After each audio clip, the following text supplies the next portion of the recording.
Each week, we conspire to bring you a show. Or maybe we're just the pawns of our corporate paymasters, or maybe that's just what we want you to think. It's Tuesday night at 7 p.m. Pacific, 10 p.m. Eastern. It is Mission Log Live. I am Ken Ray, or am I? And I'm pretty sure that I'm John Champion, or am I? That's right. You followed the siren call to our home on the internet. And here you found our secret cabal of Star Trek pals. That's us, and that's you. And what we do is talk not just about Star Trek, but the ideas and ideals raised by Trek. Tonight, we have a guest who's not just a Star Trek fan and not just a Mission Log listener. Oh no, he's much more than that. He's Mike Rothschild, an expert on conspiracy theories, and he's here to help us untangle and demystify some of the most pervasive beliefs that permeate our pop culture. What does that have to do with Star Trek? Well, it's not just about the alien slug living in your brain, though we'll cover that too. No, there's a whole history of Trek in conspiracies and conspiracies about Trek. Stick around. It's sure to get weird.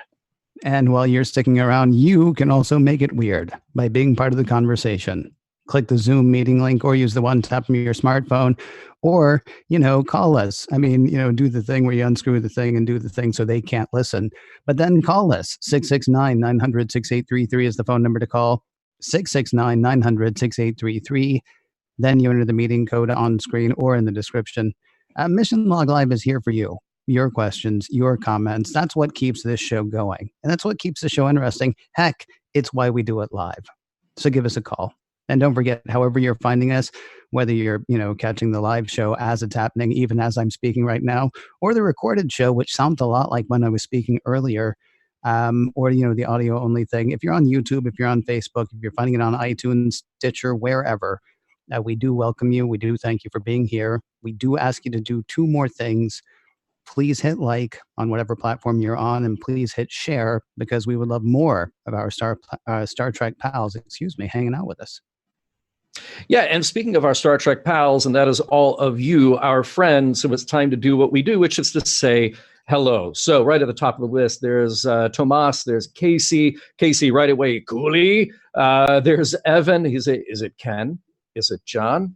Yeah, close enough. Hi, guys. There's John Cooley. There's Steve Sheridan. There's Daniela. Steve says the stream looks good tonight. Good. I'm very glad to hear that.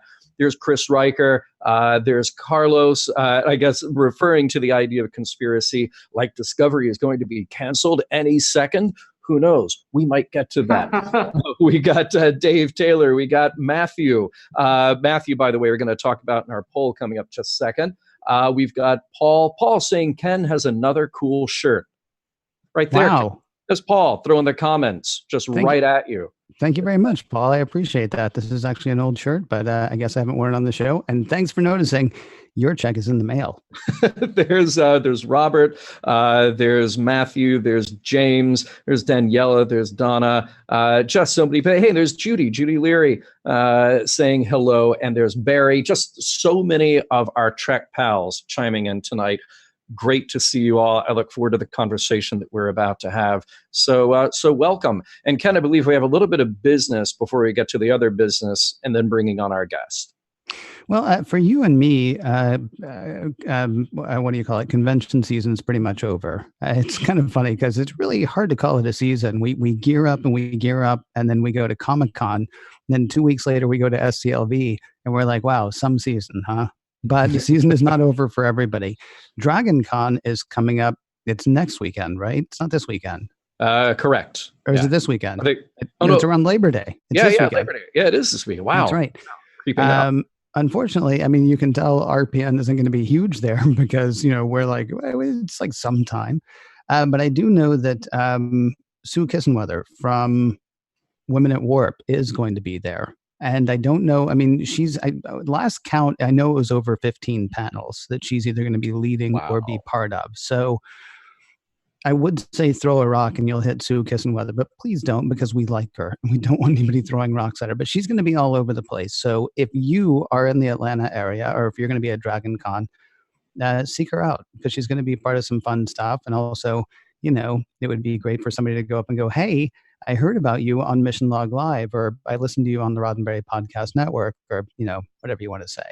just, find her and say, hey. That's about the only upcoming thing we have, aside from shows. I know Trek Files is coming back next week. Is that right, Mr. Champion?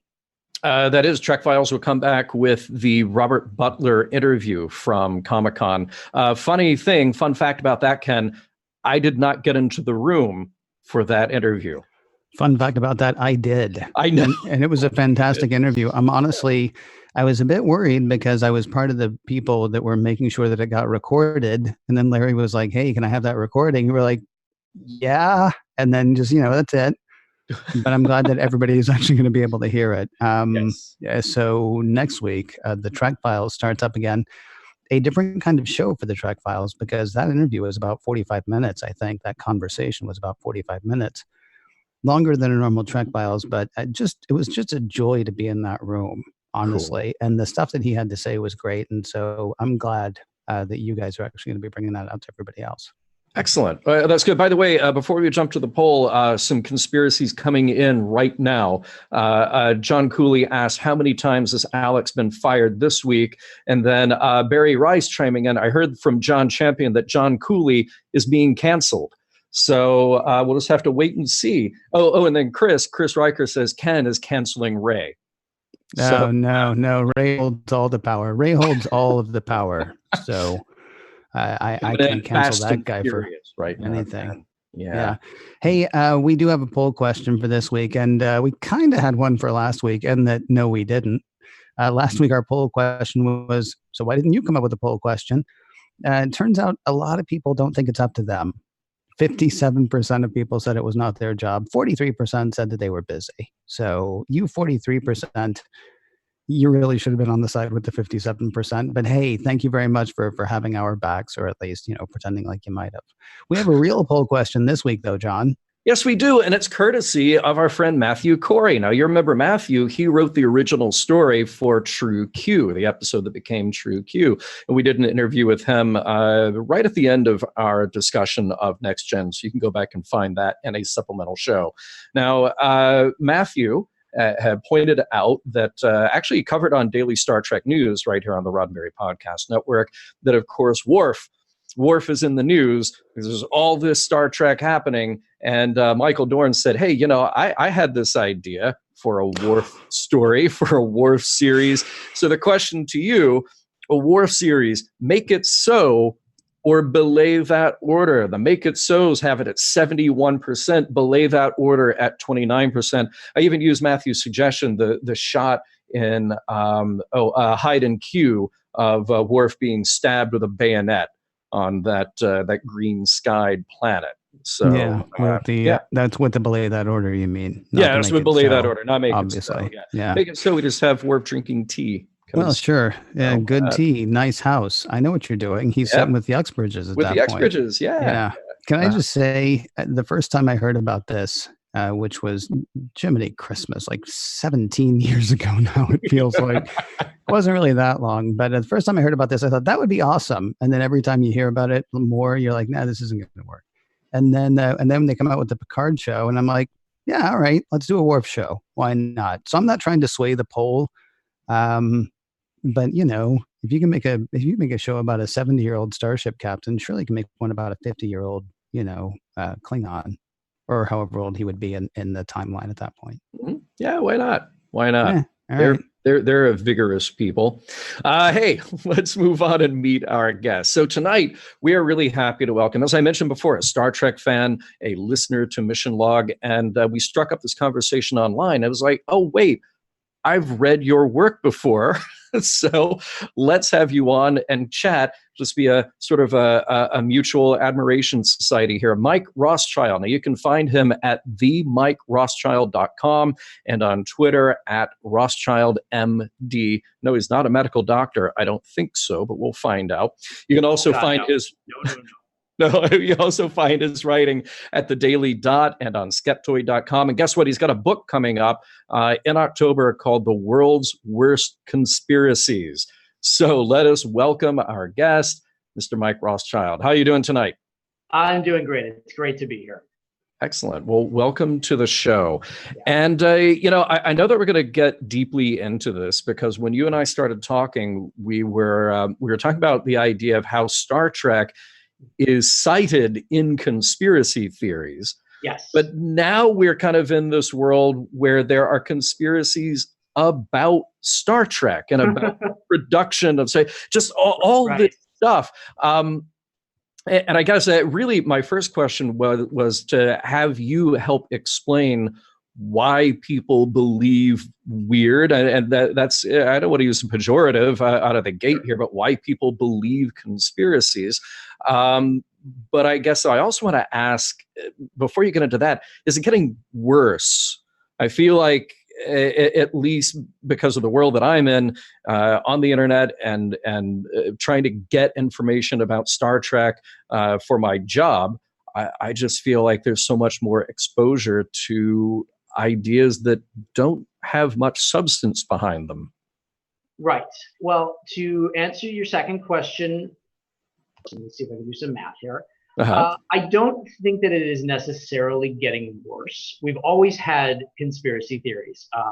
American culture is built on conspiracy theories. You had conspiracy theories about slave revolts. You had conspiracy theories about, debauchery in the Catholic Church. You had, conspiracy theories about every conceivable subject. The problem with those conspiracy theories, not a problem, but what those conspiracies had was a very small audience. They weren't mainstream. Sometimes they came out in popular books, but those were much more tied into political fads. Conspiracy theories were the domain of street corner shouting and self-published pamphlets and VCR tapes that you'd buy at a gun show, all about the black helicopters and the federal jackboots who were going to kick down your door, and the Federal Reserve being an illegal fiat scheme from 1913. Where it has gotten worse is the mainstreaming of conspiracy theories and the availability of conspiracy theories. Conspiracy theories are not partisan. Everybody believes in something that's not in evidence, but we do have people in positions of power who are prolific conspiracy theorists. And I think it's given us as a culture kind of a green light to believe whatever we want to believe. And that extends to medical stuff, that extends to history, that extends to food, that extends to pop culture. So whereas in the old days, it was a very limited audience, now it's sort of everybody who thinks something weird about everything. Can you point to a place where that mainstreaming began? Because in my head, I'm thinking, okay, that was maybe the X-Files, when it was sort of like, when it was a top 10 show or a top 5 show. And then I go, well, okay, at about the same time, though, you had Art Bell on the radio. Yes. And then all of a sudden I go back to, well, in 1972, a sitting president orchestrated a cover-up of a break-in of an opponent. As I go further back, it's sort of like, because that's a real conspiracy. It's not a conspiracy theory. That's not the Earth's flat. We never went to the moon, but that's actually a thing that happened. Right. That suddenly makes hiding Area 51 not seem like this. Not seem like the dumbest thing you ever heard. Right. When you have a president who is sitting in the Oval Office plotting to cover up the break-in that his people orchestrated, or plotting to kill the columnist Jack Anderson with an LSD dose, suddenly this stuff doesn't seem so weird. And people saw their government lying to them and their government doing things that were not okay. And so some people responded with art. You had the wave of 70s conspiracy movies. And some people responded by sort of digging deeper and deeper. And you really had, in the 80s and then into the early 90s, you started to have that fear of the New World Order, the real fear of the government really coming after you. And then after Oklahoma City, you had Art Bell take his show from being really hardcore right-wing anti-government stuff to just general sort of open lines, I saw a UFO craziness. And that got really popular because everybody could get into that. Everybody had a weird thing that happened to them or a story they couldn't explain. And Art Bell had these really interesting stories that his callers told and that his guests told. And then you had the X-Files, and then you had the beginnings of something like Alex Jones, and you had this self-published media empire that started to rise up, and you had the internet. And some of the first people who adopted the internet were conspiracy theorists who had Usenet forums and message boards where they would pump out the craziest stuff, but it was for them. Nobody else was seeing it. This was years away from being mainstream. Interesting. Hey, two things real quick. We're gonna jump to our caller, and while we're talking to Ria, if I could just ask you, Mike, one of our listeners pointed out we have a little lower third that runs over your image. If you have the ability to tilt your camera down just a little bit, we're not covering your face as we talk. Perfect. There he is. All right. Now let's say hi to a friend and a frequent caller of the show who we actually got to meet in person in Vegas. It's Ria. Ria, welcome to the show. Thank you very much. Can you hear me okay? We can. We absolutely can. Yes. How are you? Awesome. I'm doing great. How are you guys doing? Good to see you. Yeah, likewise. It was to see you. definitely fun to hang out for a bit in Vegas. Yes, it was wonderful to meet you guys in person. You're actually real. I was very happy about that. Well, we're physically present. I mean, mentally, It's not just a conspiracy. Yeah, right. What's up? What's happening tonight? I actually don't have to work, so I got to call in. Yay. And tomorrow's my birthday, so I don't have to go to bed early because I'm taking tomorrow off work, so double yay. Happy birthday. So we're getting my birthday party started now. Well, thank you. Right on. So I got back from Vegas and found out actually from my boss that there's a local broadcast channel here that shows every night, 6 nights a week, it'll show an hour of original series, an hour of Next Gen, an hour of Deep Space Nine, an hour of Voyager, and an hour of Enterprise. Yep. It's pretty awesome. So the Next Gen episode that just finished right before this live show started was the one, oh gosh, I can't think of the title. Imagine that. Where Beverly Crusher gets caught in the warp bubble and her whole universe starts disappearing. So it kind of, as I was watching it, she's the only one that claims that all these people exist, and Captain Picard gives her quite a bit of leeway before he finally says, okay, enough's enough, Beverly. It's just the two of us on this ship. But anyway, you talk about something that could drive you into a conspiracy theory mindset. I mean, imagine if you ended up in a warp bubble, and I don't know. I just thought it was kind of fitting timing. There's an interesting line in that episode, and it's the one that everybody will say, back. If you say the first half of the line, everybody will say the second half with you. If there's nothing wrong with me, there must be something wrong with the universe. Something wrong with the universe. Well done. Exactly. Yeah. So, I mean, is that? I don't want to get into the whole psychoanalysis part of it, but I mean, is that part of why people believe the things that they believe? Not so much because they're hearing other people say it, but because they're the only one who really understands. Yes, there's a couple facets with that. One of the biggest reasons that people believe conspiracies, and I didn't get to the first part of John's question, was that conspiracy theories explain the unexplainable. And they bring order to the chaotic. So whether that is JFK can't have been killed that way, it must have been something else, or there's all this weird stuff happening and nobody believes me, but I know I'm right. And that's where we start to order our brains around conspiracy theories. Now, there's another facet of conspiracy theories that revolves around secret knowledge. I know something that other people don't.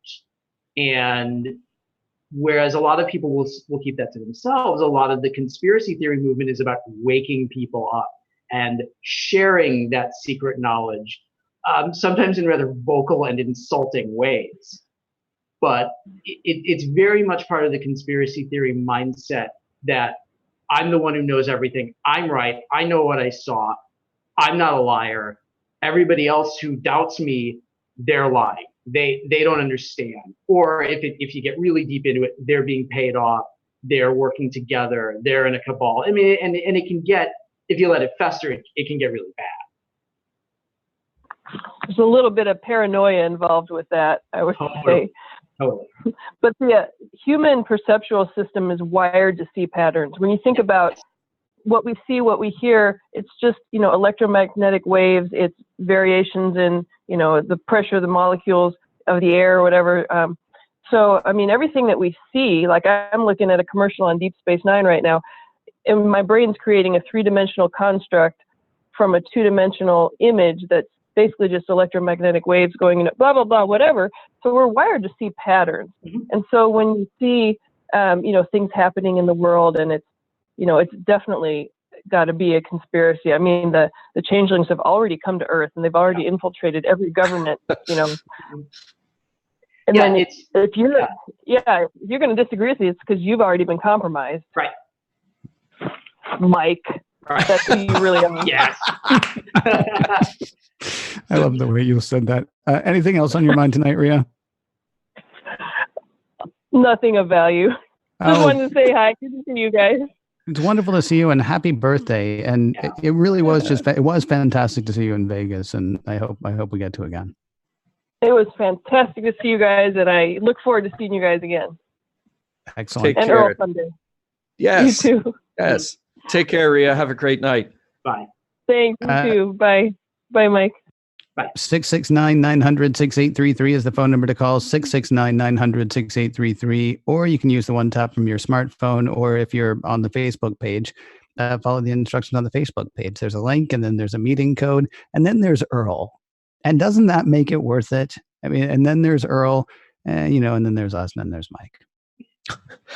Hey, Chris Riker in the chat, he said, sort of, I think, reflecting on something that you and Rhea were just talking about, Mike, so isn't it easier to accept a villain rather than trying to cope with gray issues in real life? I mean, 100%. And I think maybe this is unholy combination of you blend that with paranoia, you blend that with things not making sense, not fitting the pattern that we've sort of applied to our understanding of the world around us, and this becomes the breeding ground for conspiratorial thinking. I'm sure that this is only the tip of the iceberg. I wonder if there are other reasons that you notice, or other reasons that are typical of what would drive somebody in that direction as opposed to a different one. Yeah, we don't want to believe that the universe is cold and indifferent, and that so many of the things that happen to us are either byproducts of not so great choices we've made, or just the random chance of a very large universe where almost anything can happen. We want to believe that there is a plot arrayed against us. We want to believe that we are being kept down by enemies that are more powerful than we are, and that we got sick for a reason because we got poisoned, or we didn't get the job because somebody used something we said against us. It's so much easier to believe that we're victims than at the power of random chance. I like the sound of that. Now, let's go into Star Trek a little bit here. And it's very interesting. I just noticed that on Twitter, somebody who said, hey, I never thought about the intersection of conspiracy and Star Trek. That was tweeted by Brian Dunning. I believe somebody. Hi, Brian. Yeah, somebody that you know. Yes. So Brian Dunning, of course, started the Skeptoid podcast. So let's fill him in, and let's fill in the rest of our audience who are listening of why we're having this conversation. So I love what Rhea pointed out, just kind of the psychological aspect of what Beverly's going through in that episode. Of course, you have a Star Trek Next Gen episode called Conspiracy. And we can talk about that. But before we even go down that path, I want you to illuminate for us a little bit about Star Trek's role in conspiracy theories, meaning other people who are conspiracy followers, conspiracy believers who have co-opted pieces of Star Trek to explain their views. Yeah. There's been a lot of cribbing of the kind of the parts of Star Trek for a lot of different conspiracy theories. The idea of the reptilians that started becoming popular in, I guess, the mid-90s, I can't quite remember. But that's a big hodgepodge of sci-fi tropes and Robert E. Howard novels and the Gorn. The description of the reptilian is literally a Gorn. Nice. You have the Project Bluebeam, the big conspiracy theory in the 70s that was cooked up by this guy named, I think his name was Serge Monast. I'm sure I'm butchering that name. But it was this huge conspiracy theory that the governments of the world were going to unite in broadcasting a fake alien invasion, and that they would project all these spaceships in the sky, and there'd be all this media messaging, and a lot of it was cribbed from Star Trek, a lot of it was cribbed from The God Thing. You get a lot of really deep conspiracy stuff with a lot of prosperity scams, things like Nasara, where you have things like a galactic confederation and all these different warring alien races and like 10,000 years of conflict. It's all going to be solved on Earth by a few awoke believers. So there's a lot of pulling from all different aspects of Star Trek to inform all of this stuff. I'll take that a step further because this was a new one to me, that Gene Roddenberry himself had been given special knowledge by or visited by aliens, and then therefore that influenced what ended up on screen in Star Trek, because no human on his own could come up with the idea of a wireless communications device or a laser gun, name it a phaser.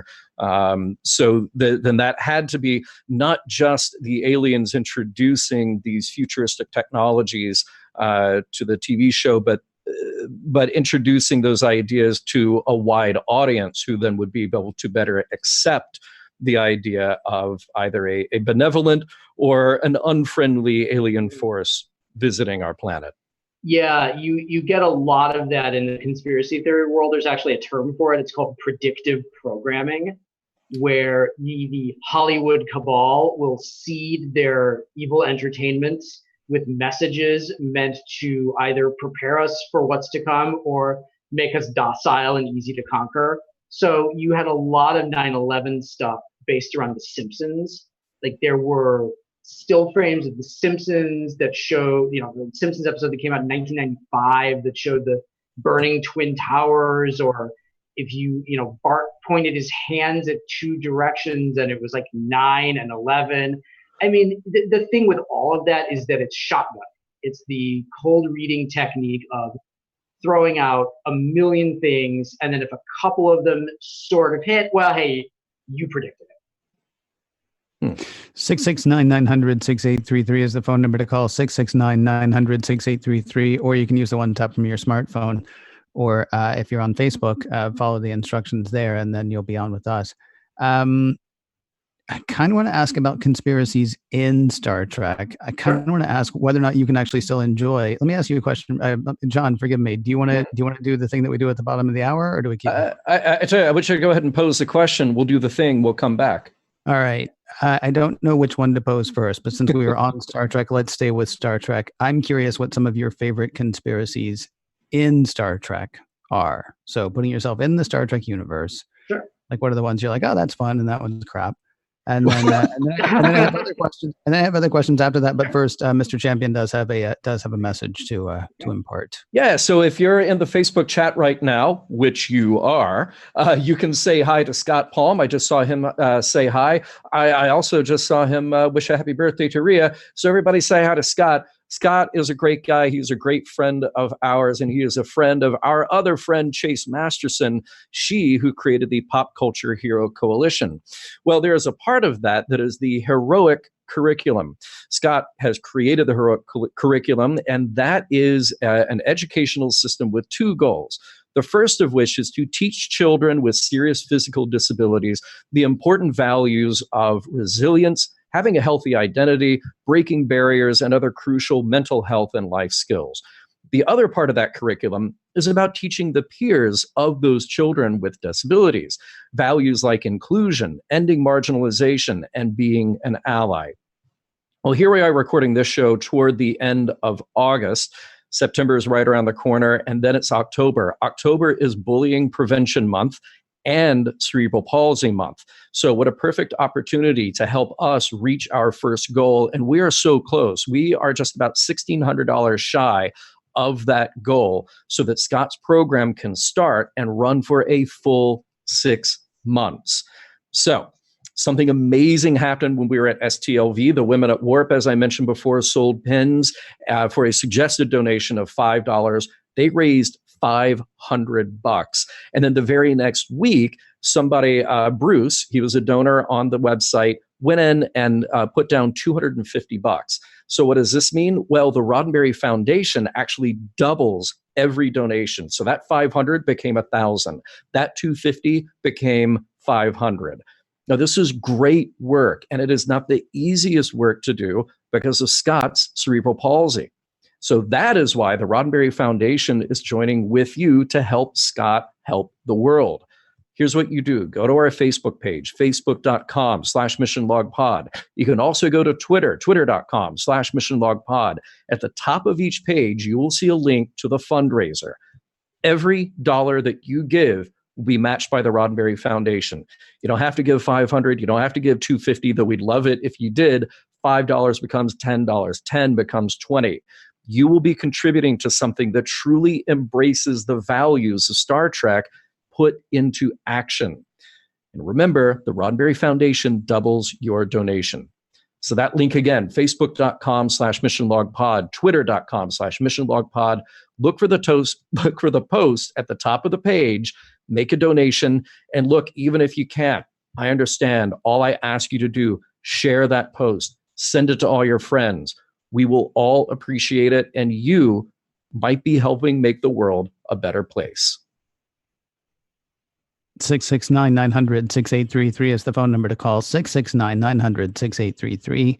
Or you can use the one tap from your smartphone, or if you're on a traditional computer, follow the information there if you're watching us on Facebook, even as it happens.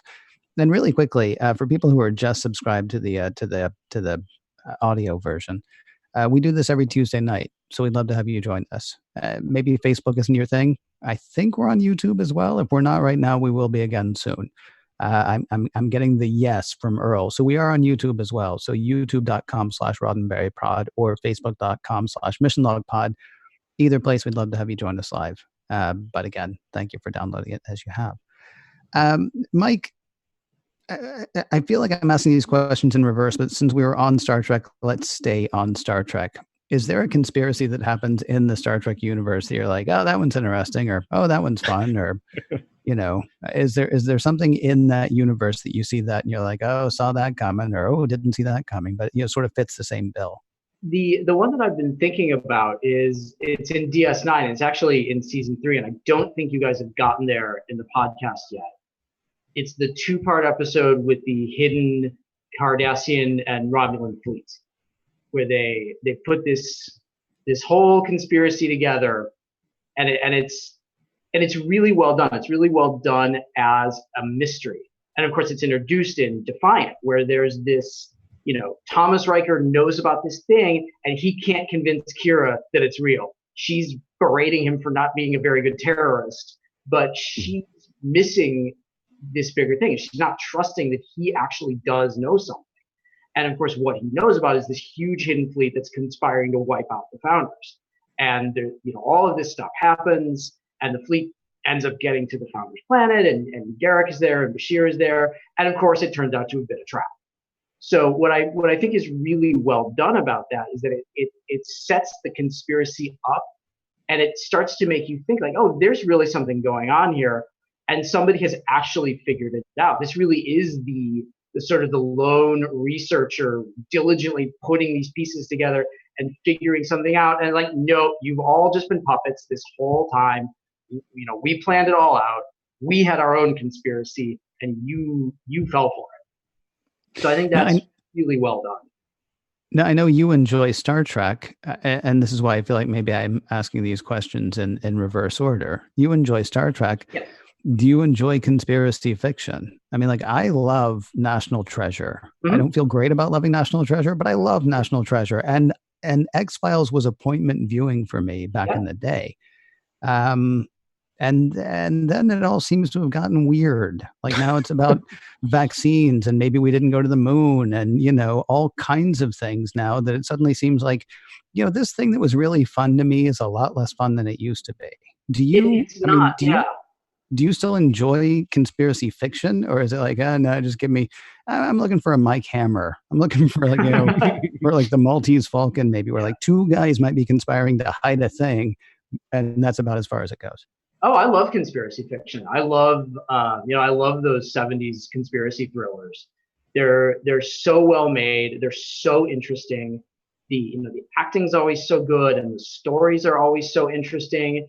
And even if you don't know anything about this, or you just want to have a good time and turn your brain off for 2 hours, you can do that. The story pushes you along, and it brings you in, but you don't need to get all paranoid to enjoy it. You can just enjoy it as a good story.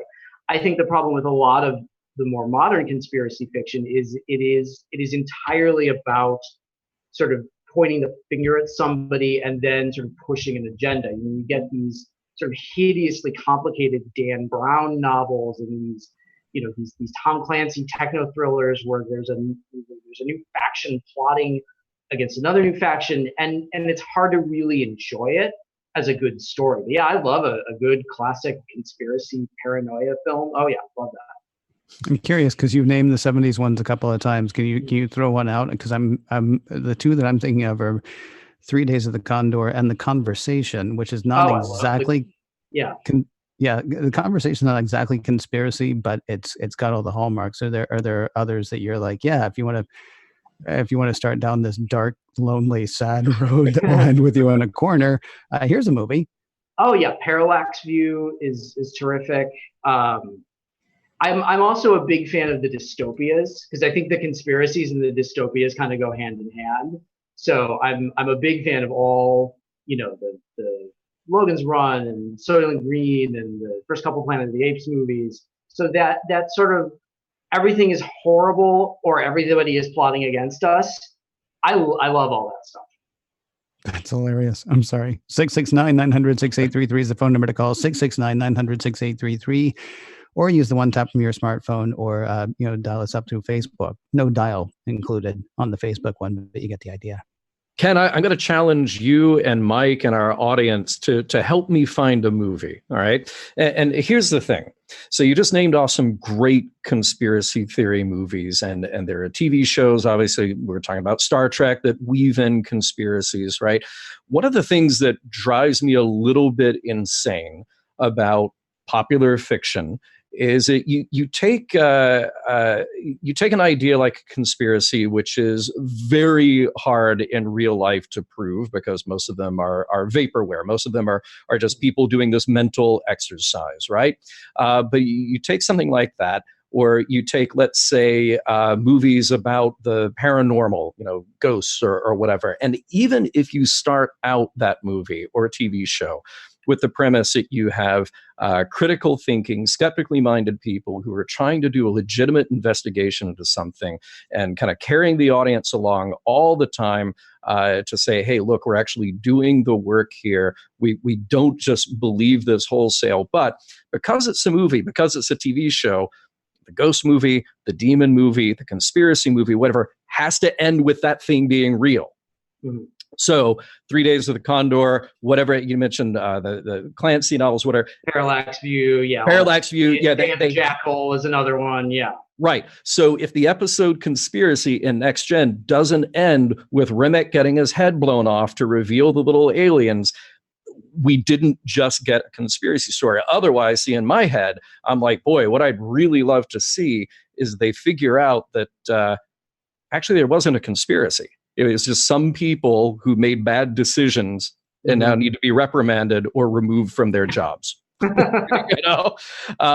So I can't think necessarily of movies or TV shows that take you on that journey, that actually say, here's how you think about something critically.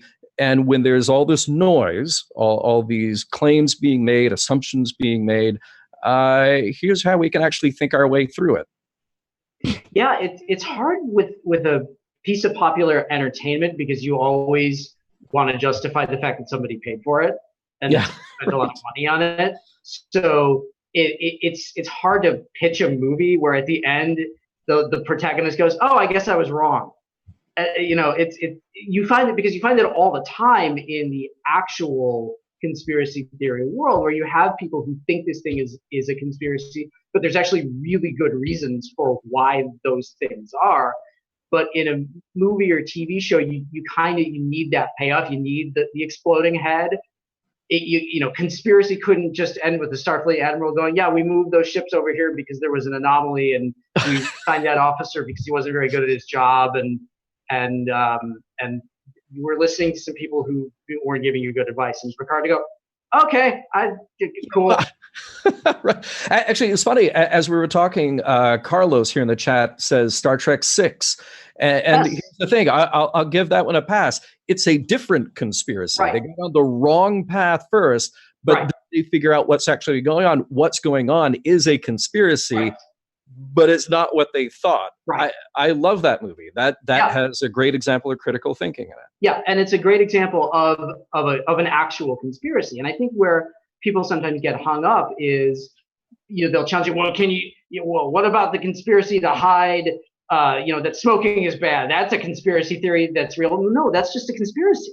There are all the time. There are conspiracies. There was a conspiracy to kill Julius Caesar. There was a conspiracy to kill not just Abraham Lincoln, but Andrew Johnson and Seward, the Secretary of State. The conspiracies are totally real and completely a part of life, and you're not crazy for thinking that there are a lot of them, because powerful people hiding, working together to hide something from us or do something bad, that's all of history. Oh, by the way, Robert chiming in here saying the TNG episode, The Defector, ends with a conspiracy not being true. Right. I don't know if you remember that one, The Defector. That's the episode with The Defector. Yeah, starring Mr. Madeline Kahn from TV. Yes, James Sloyan. Yes, Steve John's doing a joke because I said, what was that one, the one that had the defector in it? Uh-huh. And he let me go for about 20 seconds, wondering that. It looks to me like we have a caller on the line, John, but I can't make out the name. We do. We have Craig, who has been holding patiently. How are you doing tonight, Craig? Good evening, gentlemen, and happy birthday, Ria. I saw you at the convention also. We hung out. It was great. Now, I was starting a conspiracy based on a true story.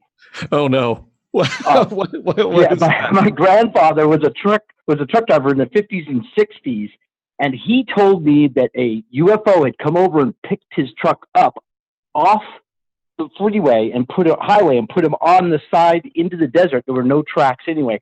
So I had called Art Bell, because you were talking about Art Bell earlier, and I was telling him about a story. It was this really engaging story, and then I hung up. I called about a month later, saying the exact same story. He remembered me, and then I told him that I experienced this UFO that came over, and I tied it into waking up on the side of the road. So that was my contribution to a conspiracy theory. So I'm sorry, you're telling me that you just called in and trolled Art Bell? Wow. Yeah. This was 25 years ago. Yeah, this was a while ago. My hat is off to you. That is wow. Well done. But your uncle did tell this story, or your father told this story? No, my grandfather. And the way he told me, it seemed like it was real. Yeah, he was a truck driver, an award-winning truck driver, in fact, because of his safety. Okay. Did he amphetamines to stay awake? I mean, is that... Because these I'm sure. I mean, that's possible. That's hey, all I know is I listened to his story, and it just seemed real to me. So, I'm a thespian, and I like to be creative. So I saw the Art Bell. My friend was saying, "Oh, all this is real," and I was saying, "Hey, this is how it can't be real. I'm going to do this, and I'm going to show you that it's not everything you hear on this is true." It's my way to make a point to my friend. Is what I was doing. I love this. Great. And in fact, Scott just chimed in and said, did you call CBS and sell the story? Because maybe that's the next step, Well done, man. Anything else on your mind? Have a great evening. All right, take care, man. No, just a wonderful show. I love it, and live long and prosper. LL&P, my friend. Thank you. 669-900-6833 is the phone number to call. 669-900-6833, or you can use the one tap from your smartphone, or come in the Facebook way. So here's where this all starts to get weird to me. And you only now. Well, no, because everything that we've talked about to this point, you can sort of say, right? You can explain. Yeah, that makes perfect sense. I'm thinking about just weird stuff happens now. Things that used to be beyond the pale. We talked about stuff that was going on in 1972. And that was a long time ago. And most of us thought that we were kind of beyond those kinds of things. We have leaders now who are peddling conspiracy theory. Yes. What do you do today? And forgive me, I'll back up to one other thing really quickly.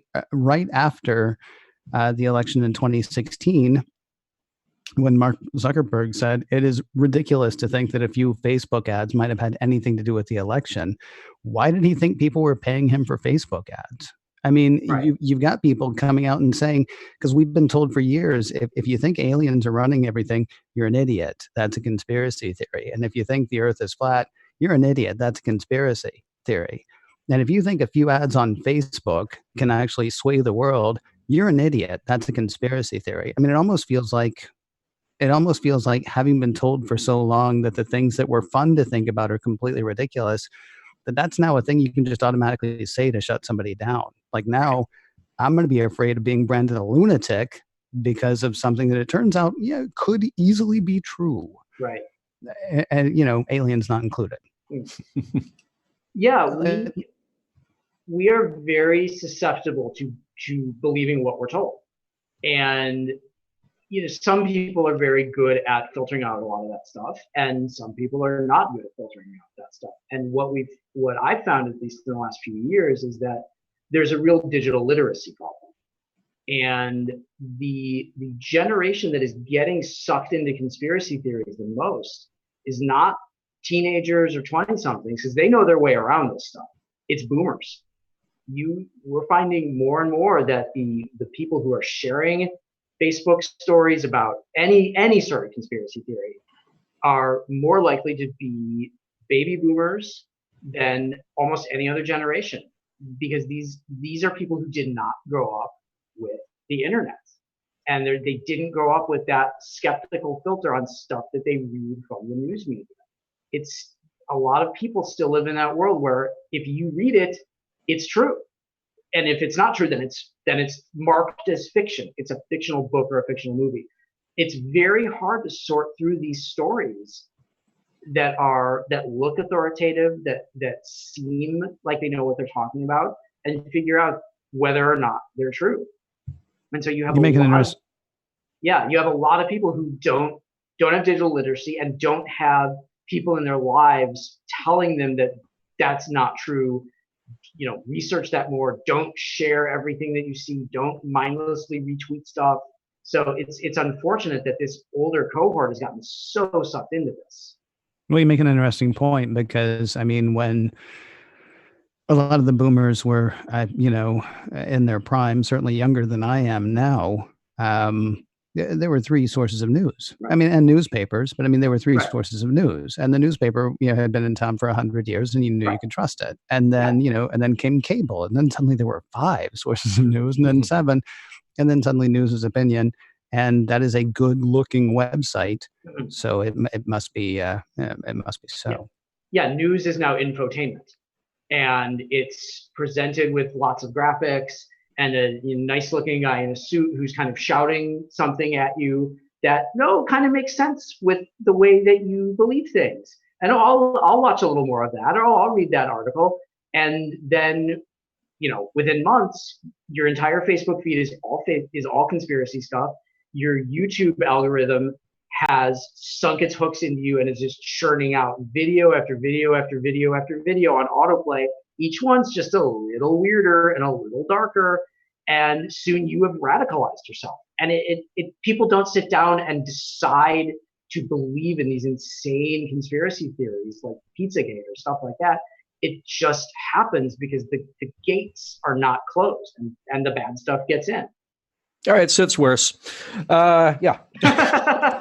Nice. Hey, really quickly, because we're at this one time where we do this one other thing before we get back to the rest of the stuff. I want to remind people about everything else that's available on the Roddenberry Podcast Network. We talked earlier about Women at Warp, how Sue is actually going to be at Dragon Con. Heck, that's just one of the other shows on there. There's Mission Log, there's Mission Log Live. Priority One actually does their live recording every Tuesday night just before our show. They're kind of a Trek news magazine show. It comes out as a produced thing on Friday. The Trek Files, of course, comes back next week, as we talked about. Dr. Trek doing a deep dive, Dr. Trek, Larry Nemeczek, doing a deep dive into some of the files at the Roddenberry caverns and sort of laying them out in historical fashion. And then Daily Star Trek News. It's daily news about Star Trek, daily, Monday through Friday. Allison Pitt brings you interesting / important stories, because some days they're not all important, and sometimes the important stories aren't that interesting, but you still need to know. The point is, it's there every morning. Just listen, won't you, please? Daily Star Trek News. And, of course, Shabam, which I was listening to earlier today, John. Yeah. Unsettling. Oh, okay. It's an unsettling show. I'm getting to the part where the zombie thing is really taken over now. Yeah. But I'm learning a lot as I go. It's science through storytelling. Well, Ken, it's gonna be okay. It's just a podcast, and we've learned anything tonight. Podcasts cannot be trusted. That's absolutely true. And I'm spreading that word far and wide. So anyway, podcast.roddenberry.com. And if I missed anybody, because there are lots of shows on the network, if I missed anybody, I apologize. But podcast.roddenberry.com to check it all out as it comes out. And I found out recently, John, there's an RSS feed. So if you have an RSS reader that you trust, just subscribe, and every single show on the network will be delivered straight to you. That's amazing. It's incredible how technology works. It's like the 1990s, the late 1990s, or something. Future. Yeah. Hey, since we haven't really hit it tonight, and it is something that has been on the mind of one or two Star Trek fans, Mike, I don't know if you pay attention to sort of the production background of Star Trek. So we talked about conspiracies in Star Trek. We talked about conspiracies about Star Trek, kind of classic period, with Gene and the original series. There are now current conspiracies, and one of the ones that I find most entertaining has to do with how Alex Kurtzman got fired multiple times from being kind of the head of production on all the new Star Trek series, but part of the agreement with him being fired is that he had to stick around and actually do the work of being the producer on Star Trek, public appearances and all this stuff, because apparently that's how getting fired works.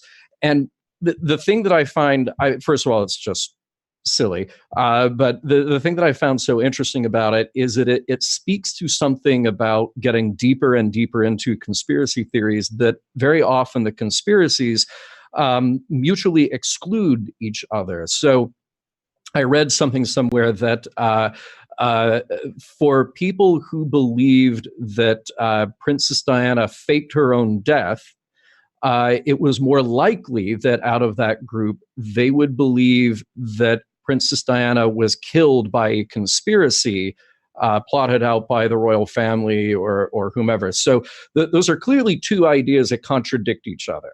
You have faked your own death, and you have been killed by a conspiracy, and yet they somehow coexist. Right. And here we are in something that is very benign, like TV entertainment, and yet this idea that you can have somebody who is simultaneously fired yet working because they are fired. Is it just sort of a gap in logic, or is it sort of the excitement of following each new conspiratorial thread that would allow somebody to maintain these mutually exclusive ideas? Yeah, I think it's both of those. I also think, and I've seen a little bit of this, I hadn't heard the Kurtzman was fired, but is also still working. That not being fired, that would just be working. But I think with something like Star Trek, people take it so personally, and they have such ownership of it. And I know that there are a lot of people who don't really like what Kurtzman is doing. And I happen to like it. I really like Discovery. but there are a lot of people who don't. And I think that if you have this version of this thing that you love, but you don't love it, it's really hard to accept that, hey, maybe TV doesn't get made the way it used to. Maybe these stories aren't told the way the stories I like are told. I don't like this show. I don't like the time period or the acting or whatever.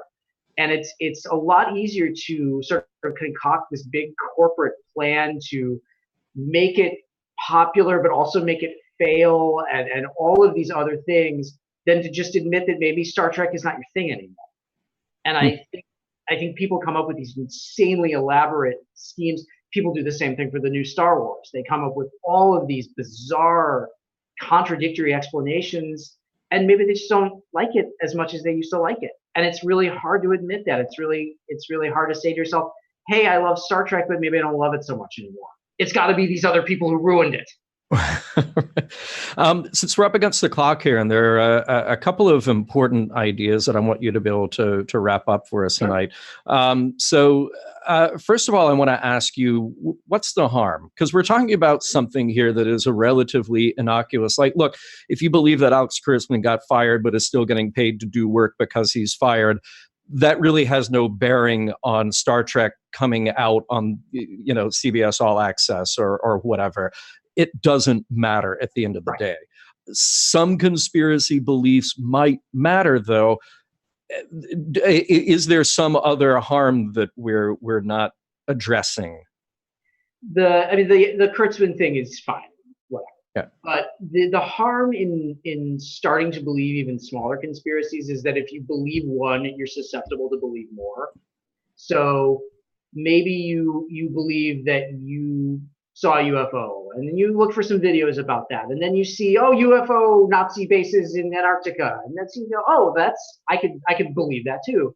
And where the danger is radicalization. You start to believe more and more and weirder and grander and darker conspiracies, and at that point there is harm. There are people in your life who will maybe try to intervene, and you push those people away. Or if at the very worst it gets violent, you start harassing people, you make threats toward people, and I deal with that a lot.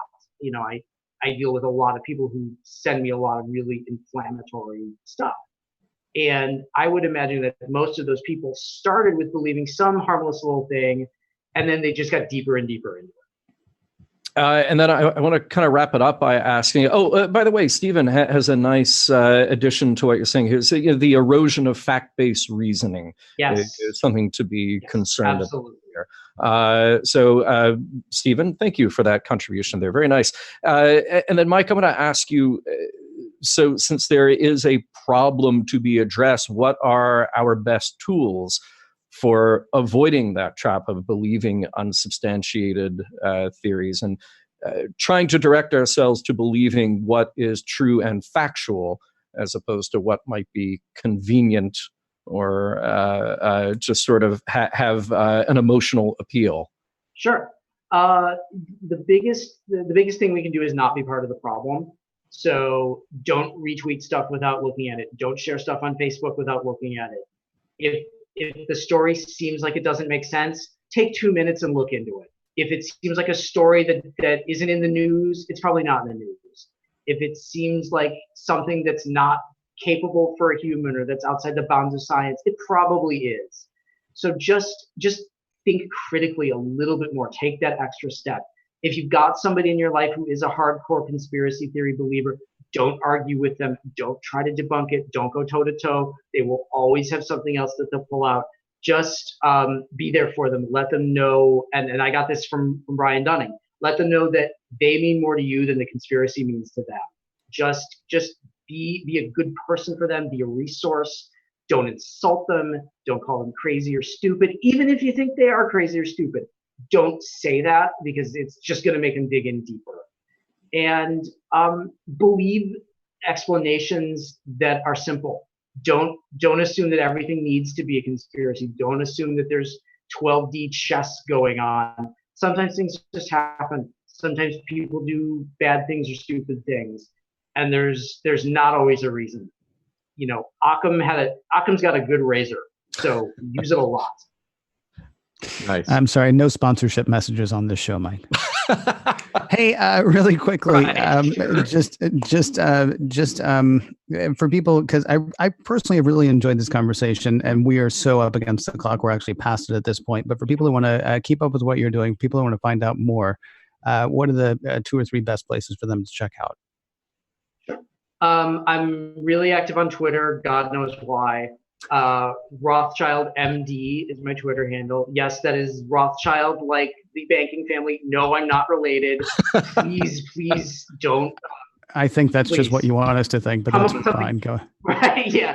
No, I'd be on my yacht. I would never be associating with any of you. My website, themikerothschild.com. I'm sorry. My book's coming out in October. I think we lost the website. Do that again, please. themikerothschild.com. I'm constantly pushing out stuff I've written. My book is coming out in October. You can pre-order it now. There's a link on my Twitter profile. Ask me stuff. Reach out. I think I'm cool. So, and I'll always be non-judgmental, except if you're really crazy. Mike, thank you so much. Sure. Yeah. Thank you very much for joining us. Want to let everybody know Mission Log Live is produced by Roddenberry Entertainment, executive producer Rod Roddenberry, technical production on Mission Log Live by Earl Green. Be sure to visit podcast.roddenberry.com for the latest from the Roddenberry Podcast Network. If you'd like to help support Mission Log directly, that'd be fantastic. Patreon.com/Mission Log is the place to do that. Thanks to everybody who joined us live or later, and we will talk to you next week.